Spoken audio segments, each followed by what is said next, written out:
ahad. Ya Hayyu ya Qayyum ahyina bil khair.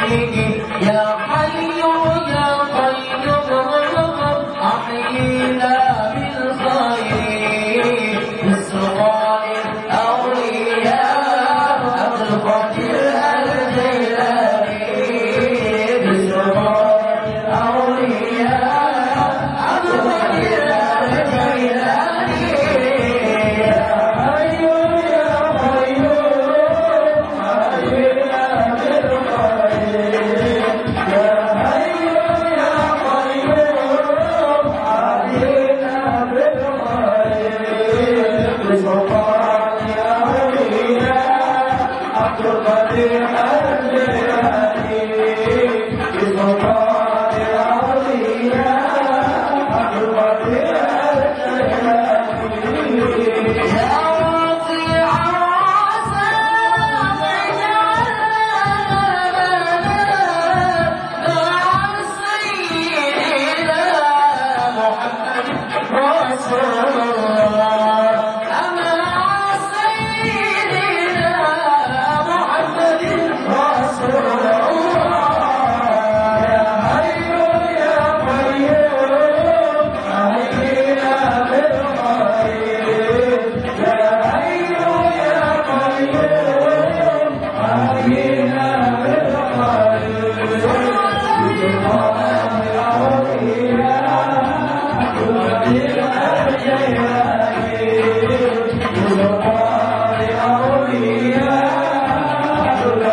al-Jilani. Bismillahil awliya Abdul Qadir al-Jilani.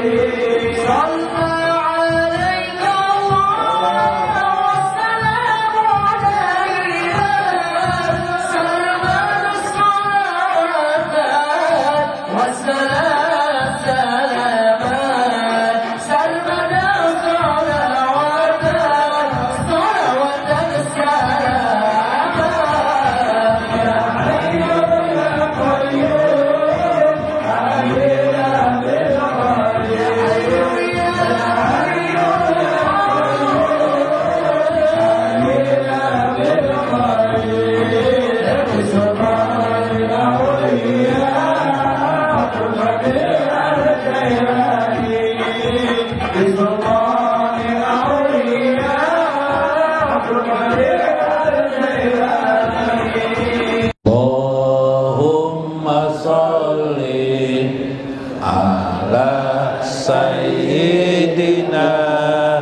Muhammadin khazini rizki wa mitahiyya wa kasrin nuqud wa mudafatiha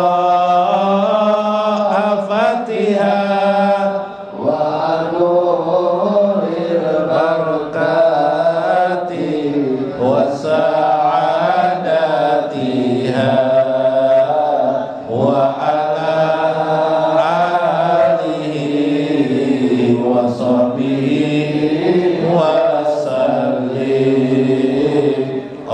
Allahumma sholli ala sayyidina Muhammadin mudhili da'i wa shifaiha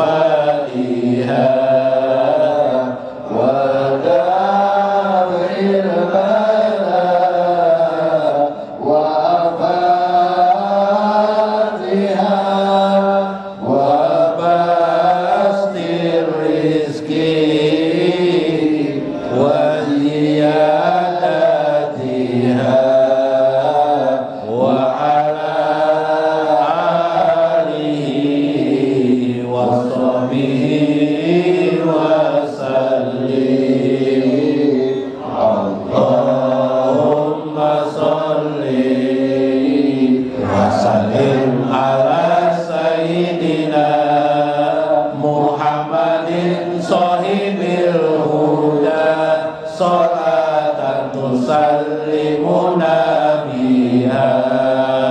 وأولادنا وأموالنا وجميع المسلمين وتسقنا بها وإلمنا ومعرفتنا من يومنا هذا إلى يوم الجزاء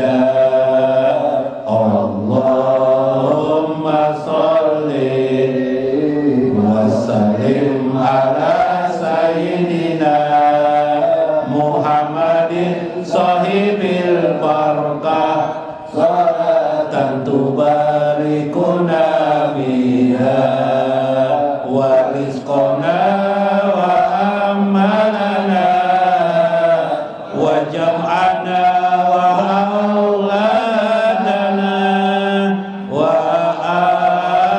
وأموالنا وكسبنا وتجارتنا وعلمنا وقوتنا بعدد المخلوق اللهم صل وسلم على سيدنا محمد فاتح المغفرة صلاة تغفر لي بها ووالدي وأولادي وجميع المسلمين وتفرج بها كربتي وسقائي وتقضي بها حوائجي بعدد علم الله إلى حضرة النبي مصطفى رسول الله صلى الله عليه وسلم والشيخ عبد القادر الجيلاني سيقول لكم الفاتحة والسلام والشيخ عبد القادر الجيلاني سيقول لكم الفاتحة.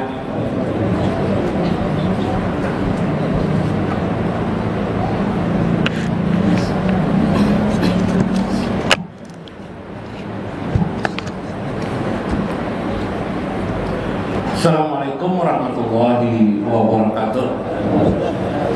Bismillahirrahmanirrahim. Bismillahil malikil qudusis salam. Bismillahil azizil hakim. Wassalatu wassalam ala sayyidina wa nabiyyina Muhammad wa ala alihi wa sahbihi ajmain. Fa inna insyaallah ab'asul kitab Syekh Abdul Qadir Al-Jailani Fatur Rabbani wa Jala'ul Qatir wa nafa'ana bihi wa ulumihi bidarain amin ya rabbal alamin. Mudah-mudahan melewati saluran Syekh Abdul Qadir Al-Jailani Allah memberkahi hidup kita. Baginda Rasulullah sallallahu alaihi wasallam mencintai kita, menarik kita agar kita menjadi orang-orang yang dicintai Allah Subhanahu wa taala. Mudah-mudahan Allah memberikan kebahagiaan pada hidup kita, mempermudah jalan-jalan sulit kita, menghilangkan segala bencana dan musibah kepada kita pada kehidupan dunia ini maupun bencana akhirat, dan dikumpulkan Allah bersama baginda Rasulullah sallallahu alaihi wasallam. Amin ya rabbal alamin.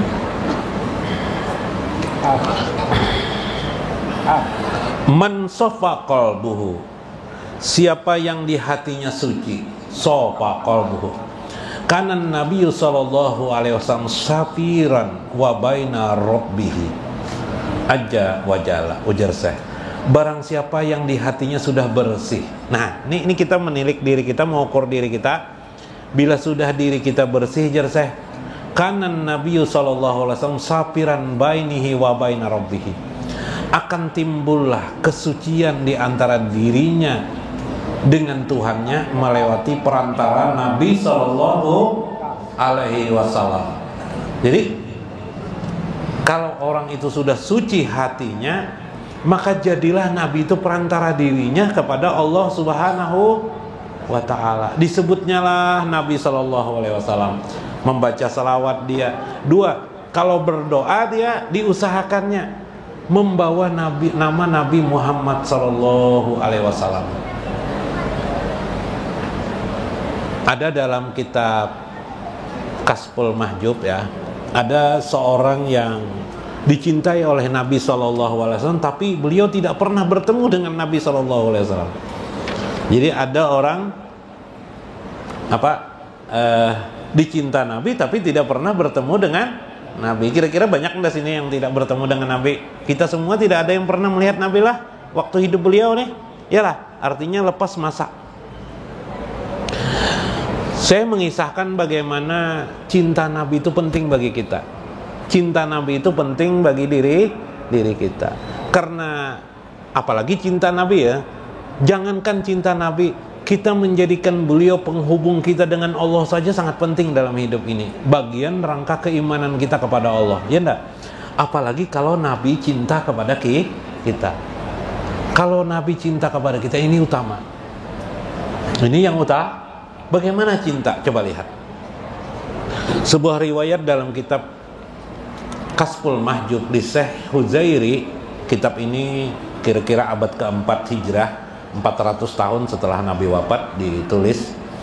Asyafi jamanin Nabi sallallahu alaihi wasallam walakin harrama min ru'yatihi li sababi baini. Inilah hidup seseorang. Min kabair suyuh, ialah tokoh yang sangat diagungkan. Suyuh itu syekh-syekh, oleh para syekh-syekh ahli tasawuf. Ialah bernama Uwais Al-Qarmani. Nah, Uwais Al-Qarni atau Uwais ya, nanti kita lihat. Uwais Al-Qarni ya, Al-Qarni. Tetapi Uwais Al-Qarni termasuk tabi'in. Tabi'in itu jadi setelah Nabi ada sahabat, ada tabi'in.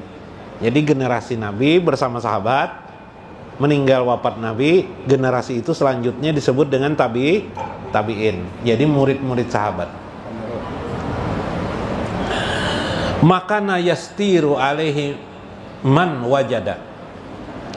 Beliau ini terkena wajid dari Allah. Wajid itu jazbah dari Allah, mendapat kehormatan jazbah dari Allah. Jazbah itu tarikan dari Allah. Kenapa?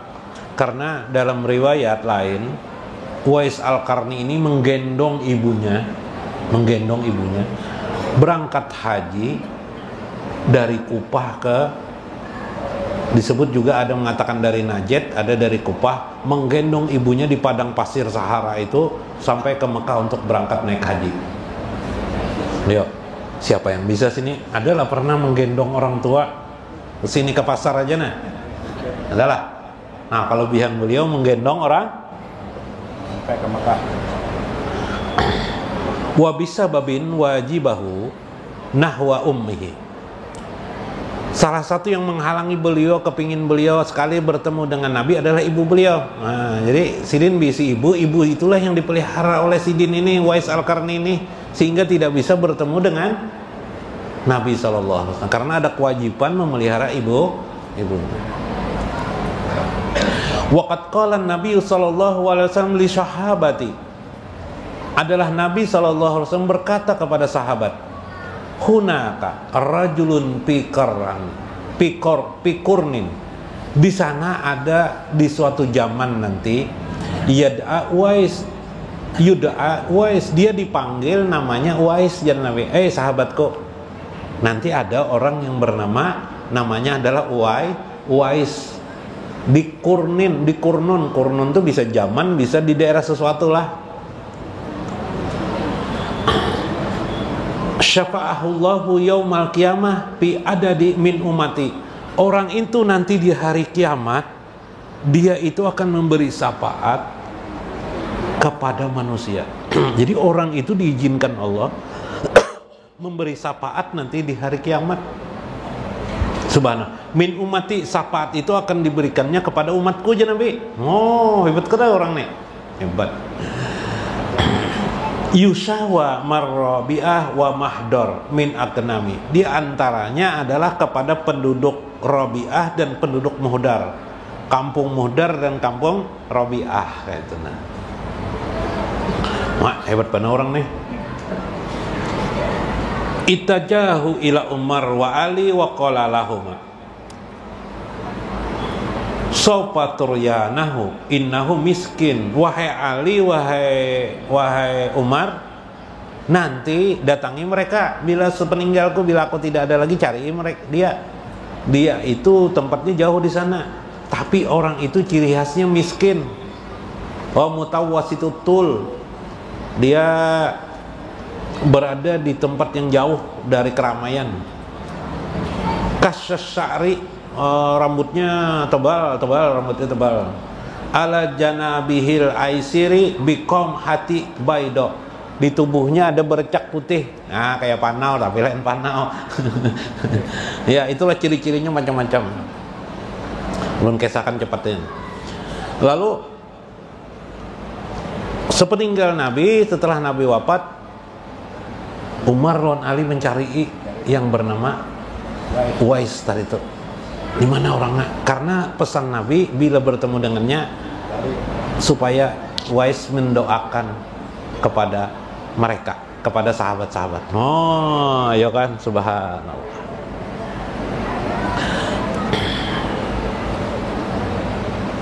Nah, akhirnya Umar bersama Ali ketika wabada intaqalan Nabi jahaba Umar ilal Makkah, ketika Umar berada di Mekah bersama Ali, wasoha asna qati'atu bil masjid, ketika itu beliau khutbah di masjid, beliau bertanya kepada ya ahli Najd, wahai orang-orang ahli Najd, di sini benarkah adakah orang ahli Najd, orang dari Najd adakah? Naam, katanya. Lalu Umar bertanya, tahukah kalian, ujar Umar, ada orang yang bernama Uwais di antara kalian? Nah, min Qarnin, dia dari satu min Qarnin, dari tempat desa kampung namanya Qarnin. Ya, Uwais al-Qarni lah jadinya.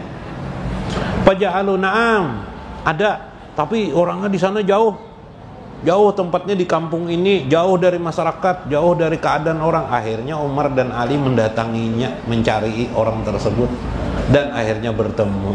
Lalu Umar dan Ali minta doakan kepada beliau. Apa kisahnya ini? Kisah dari Uwais al-Qarni. Ini Nabi mengajarkan kepada kita agar kita berwasilah dalam hidup ini. Ya, berwasilah kepada orang-orang yang dicintai Allah Subhanahu wa ta'ala. Tapi bahasanya bil aksi berbalik. Padahal yang paling hebat itu Nabi SAW wasilah, tapi Nabi menyuruh kenapa kepada Uwais? Supaya apa? Supaya kita mengerti otak kita. Hidup ini selalu kita perlu wasilah. Kepingin apa aja, kalau bisa ada wasilah. Ketika kita kepingin berhajat kepada Allah, harus ada perantara kita kepada Allah. Perantara siapa yang terbaik? Tentu jawabannya adalah Nabi baginda Rasulullah sallallahu alaihi wasallam. Ya kah? Nah, kalau tidak bisa dengan Nabi, dengan orang-orang soleh boleh, minta doakan kepada mereka. Orang tua kita meninggal, minta doakan kepada mereka. Bagus. Itulah bagian daripada sunnah di dalam agama kita. Nah, lalu kata Syekh, orang yang sopa dirinya, orang yang sudah suci hatinya, maka Nabi dijadikannya sebagai perantara dirinya kepada Allah Subhanahu wa ta'ala. Li'ai asasul khairi mutabi'atun Nabi sallallahu alaihi wasallam fi qaulihi wa fi'lihi. Karena pokok dari kebaikan itu ialah mutabi'atun, mengikuti Nabi sallallahu alaihi wasallam fi qaulihi wa fi'lihi, ra'an Nabi sallallahu alaihi wasallam fi manamihi. Maka sofa qalbil abdi, kesucian hati seorang hamba itu sesungguhnya yang terbaik nantinya adalah sampai nanti sudah suci, makin suci lagi, makin suci lagi. Kesucian itu bentuknya ro'an Nabiya sallallahu alaihi wasallam fi manamihi, bisa bermimpi dengan baginda Nabi sallallahu alaihi wasallam. Nah, sudah ada yang bermimpi loh Nabi nih. Adalah. Nah, pasti akan pian dapat bila sudah suci hati pian. Atau nanti bila hari ini belum dapat, insya Allah nanti sebelum meninggal biar bertemu dengan Nabi. Nabi sendiri yang datang menemui itu. Ya, subhanallah. Kenapa? Karena pada saat kita hendak meninggal tuh wujud kesucian hati kita dibuka Allah. Kalau memang gelap-gelap, kalau memang bersih, suci. Karena ada kisahnya, Allah mengisahkan nanti di parit tentang la ilaha illallah, bagaimana orang yang suci hatinya itu melewati jalinan makna zikir kepada Allah Subhanahu wa taala terhadap alam semesta ini. Sedikit lagi ya. Fi manamihi ya'muru bi syai'in wa yanha an syai'in. Nabilah bahkan dalam hidupnya ini orang yang sudah bersih benar, nabilah yang mengatur urusannya. Apakah ini dilakukan atau tidak dilakukan, Nabi selalu terkontak. Nah, kalau kita sekarang ini ada CCTV kah? Ada apa? Bukannya, ada telepon kah? Ditagur Nabi bila anak berbuat salah. Salah aja Nabi. Bila ada masalah ini, bila ini ada, Nabi datang terus kepada dirinya. Subhanallah, ini orang yang paling bersih hatinya. Sampai di situ dulu lah. Nah, kesimpulannya, maksud saya bagaimana kita dalam hidup ini membersihkan hati, membersihkan diri, menaikkan derajat kita dari derajat makom A kepada makom B, bahkan agar kita dicintai Allah. Sedekat-dekatnya dengan Allah itu ternyata adalah mendekati Nabi Sallallahu Alaihi Wasallam. Bagaimana pucuk perasaan Nabi itu? Kita melatih dengan cara kita suka membaca salawat. Kemudian bila berhajat kepada Allah berdoa, baca dulu salawat. Yalah, baca dulu salawat baru berhajat. Allahumma sholli ala Sayyidina Muhammad wa ala ali Sayyidina Muhammad. Jadikan hamba wali kota ya Allah. Misalnya lah wali kota salah lah. Jadi ini dilihatilah. Nah, apakah barang aja lah. Nah, itu satu caranya lah.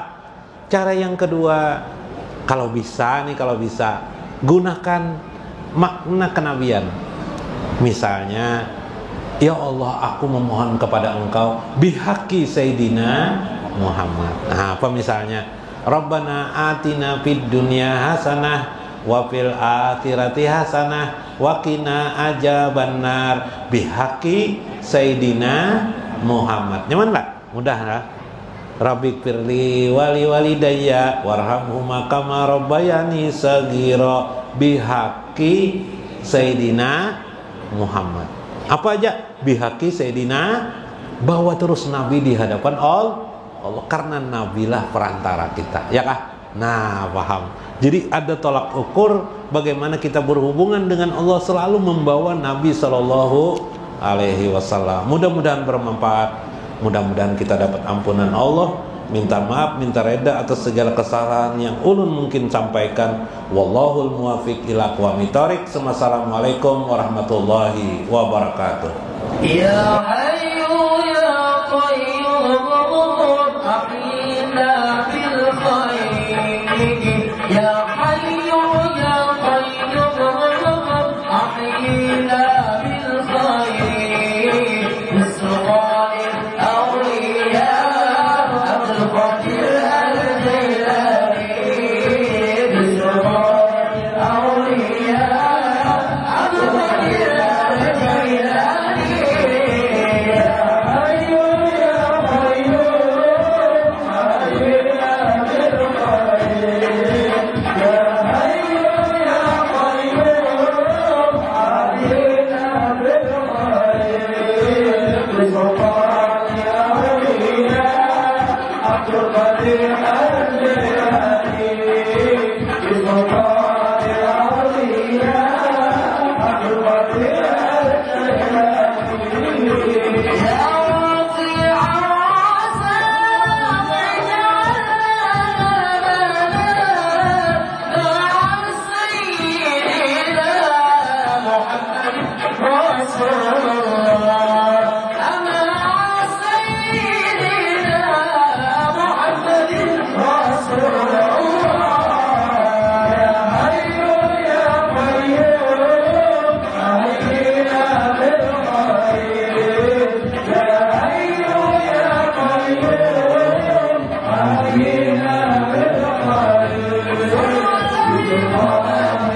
بسلطان